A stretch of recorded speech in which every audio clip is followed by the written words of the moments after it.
It's 10 p.m. Do you know where your children are?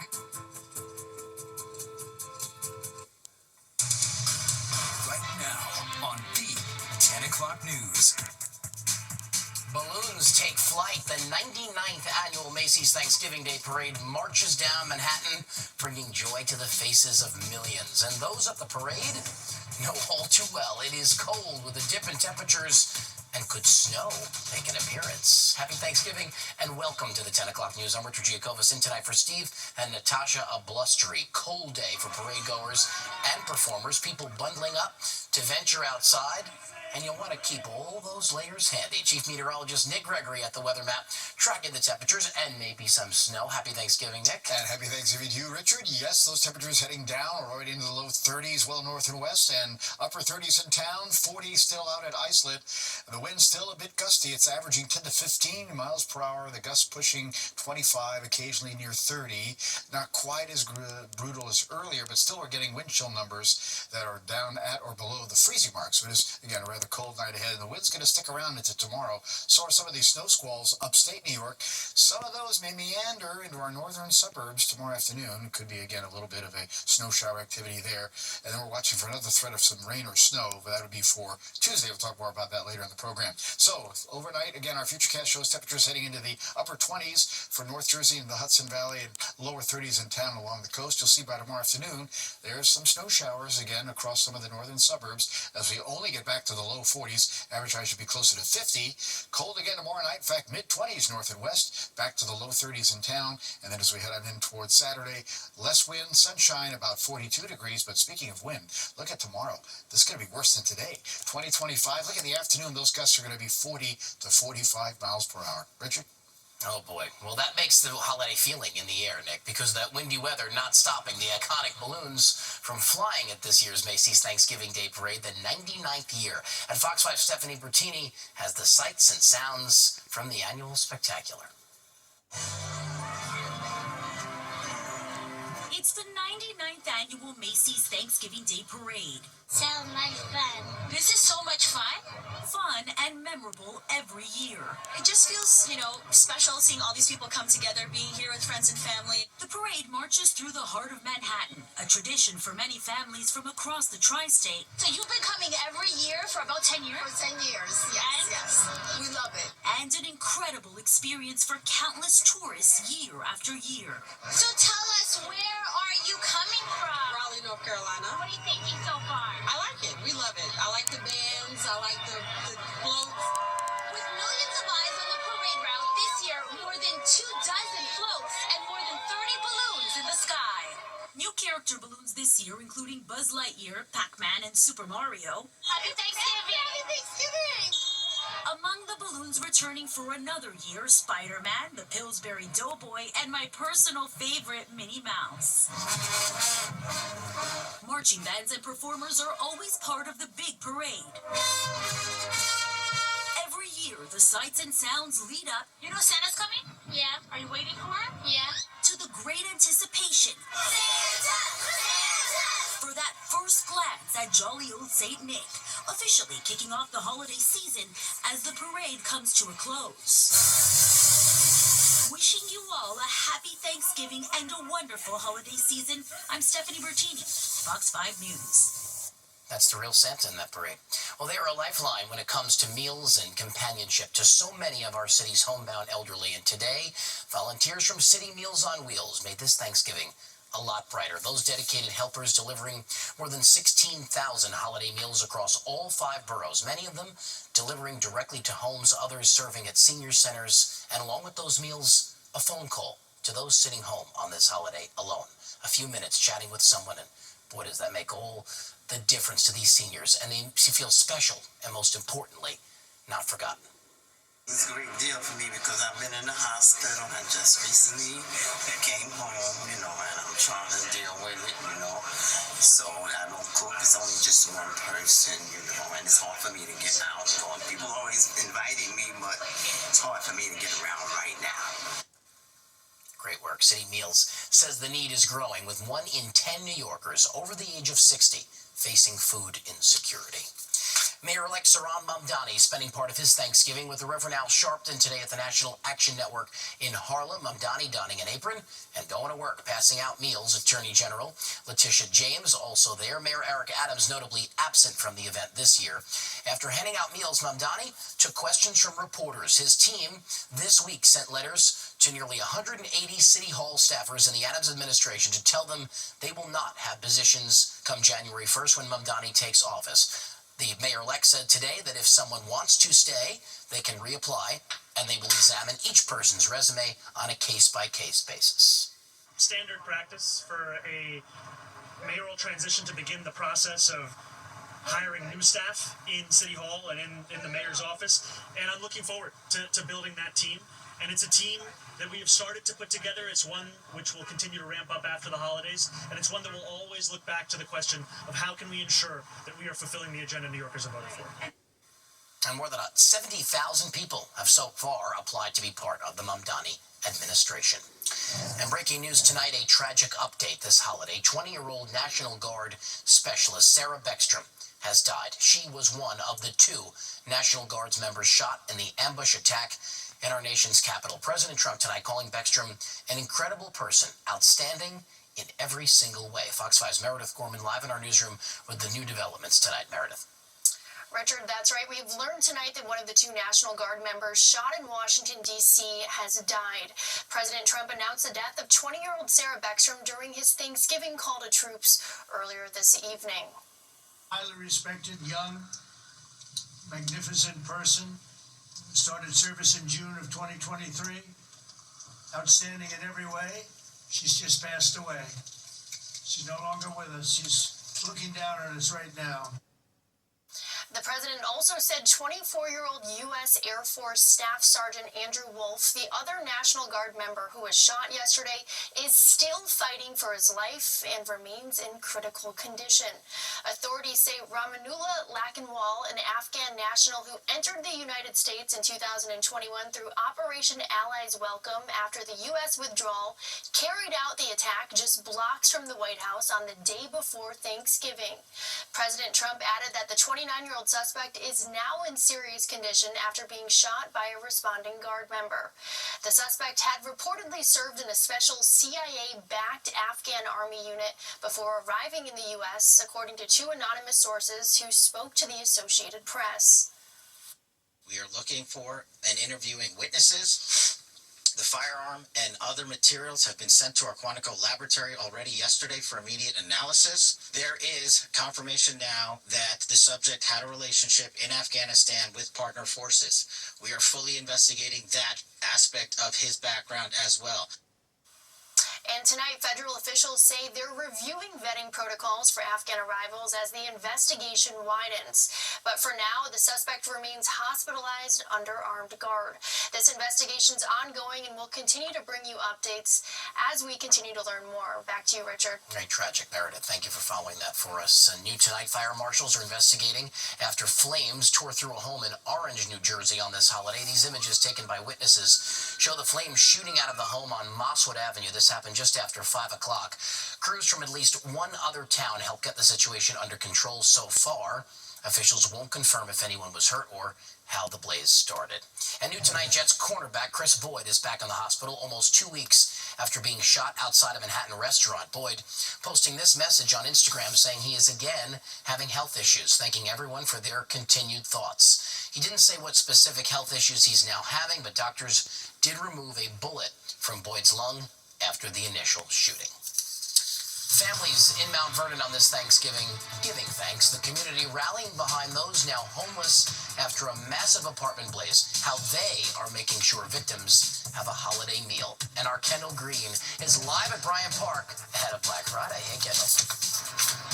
Hey, good evening, Rich. Thanksgiving has a way of hard lunching us into the holiday season, and you feel it more than ever here at Bryant Park. And I'm talking to shoppers about those holiday traditions coming up on the other side of the break.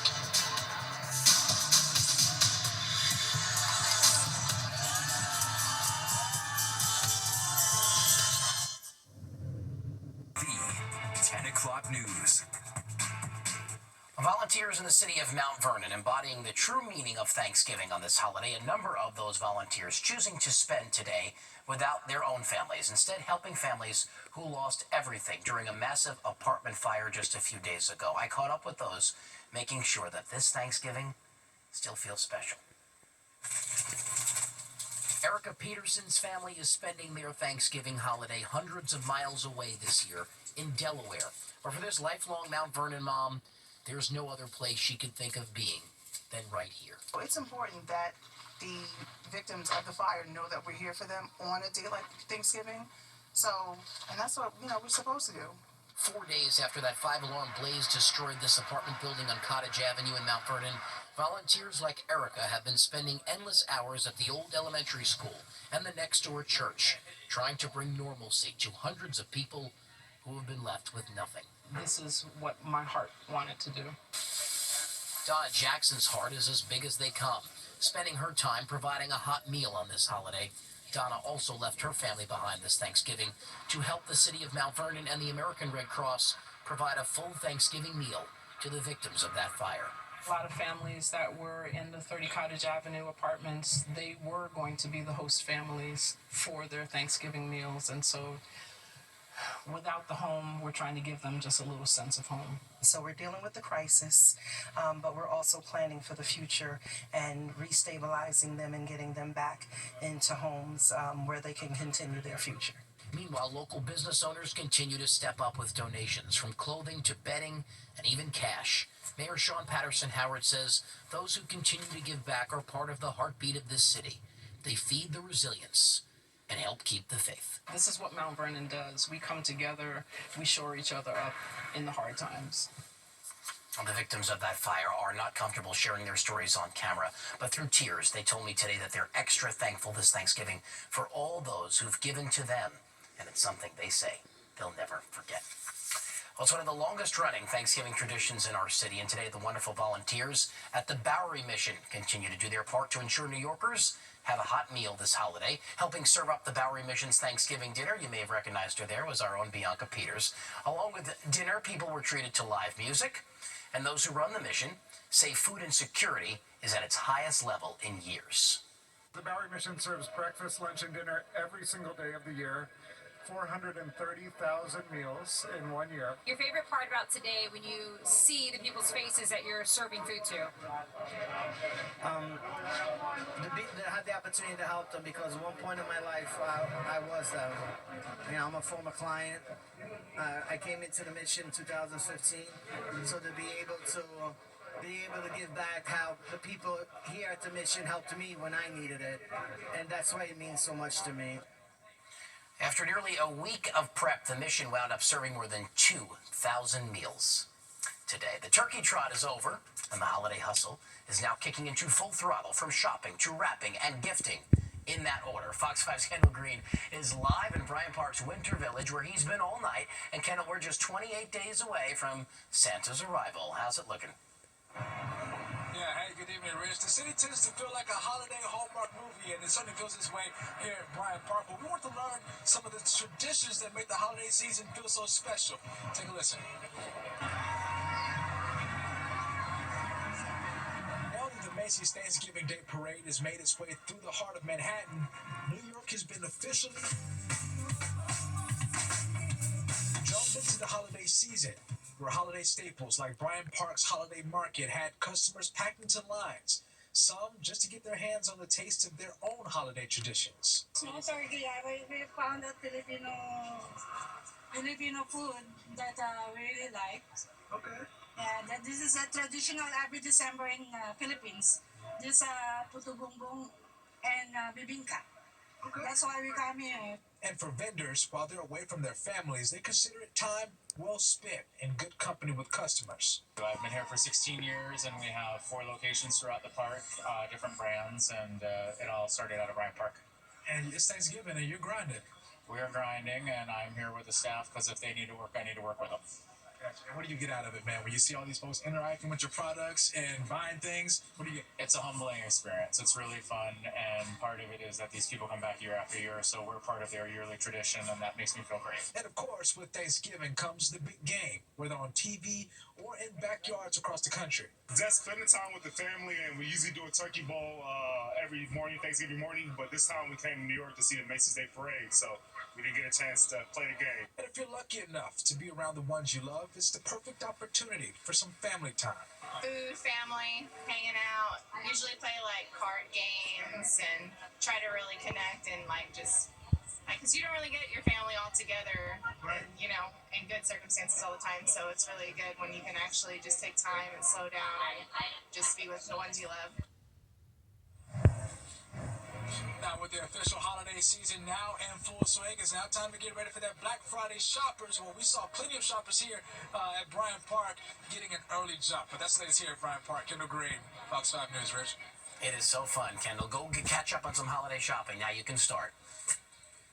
Yes, sir. Thanks, Kendall. Football and Thanksgiving. Kendall just said it. They go together like birds of a feather, especially for one Long Island family, how they turn touchdowns into a 60-year-long tradition. We're from Alabama, and we want to wish everybody a happy Thanksgiving! Everybody, happy Thanksgiving!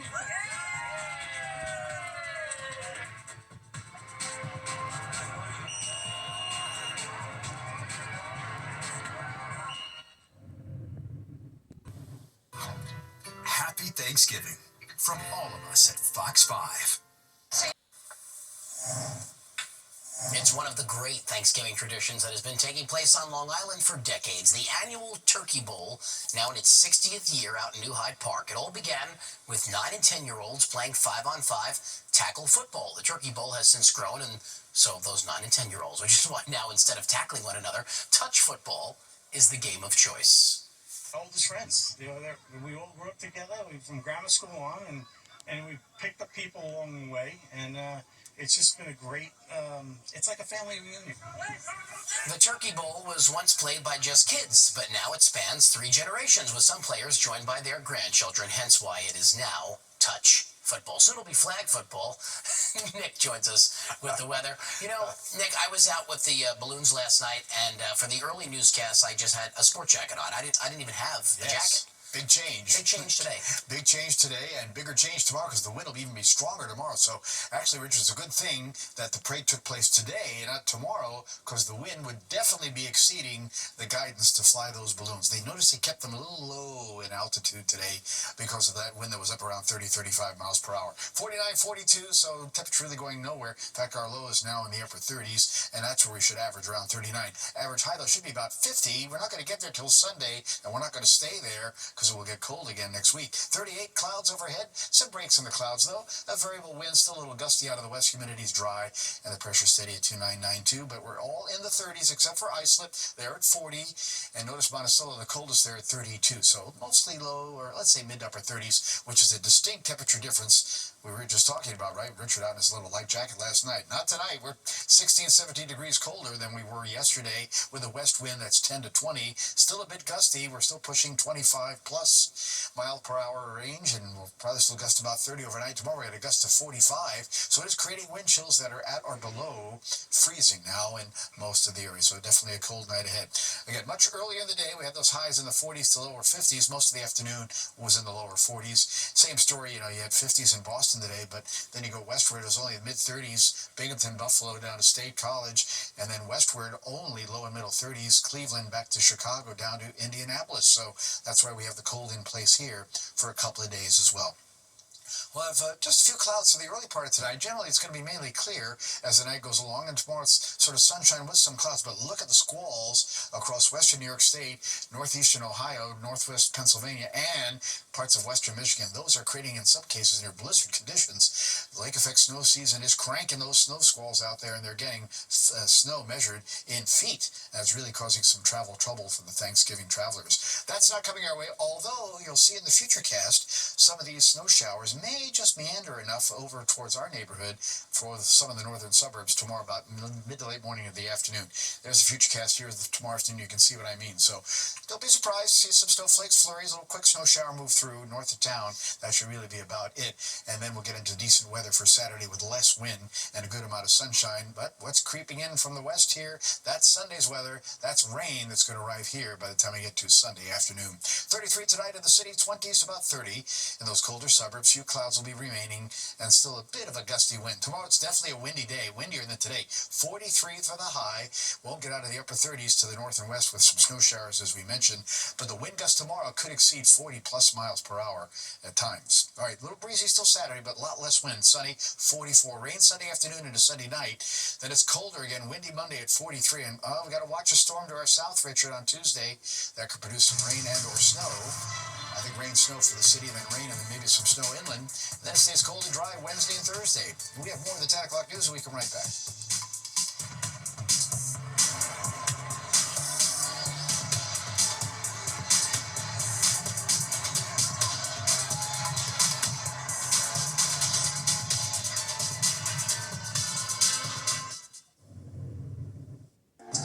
For us tonight, a Fox 5 special flashback is next. And if you've missed any part of the 10 o'clock news, you can always catch it on our free streaming app, Fox Local, where you can stream our newscasts anytime. Have a great night and a happy Thanksgiving.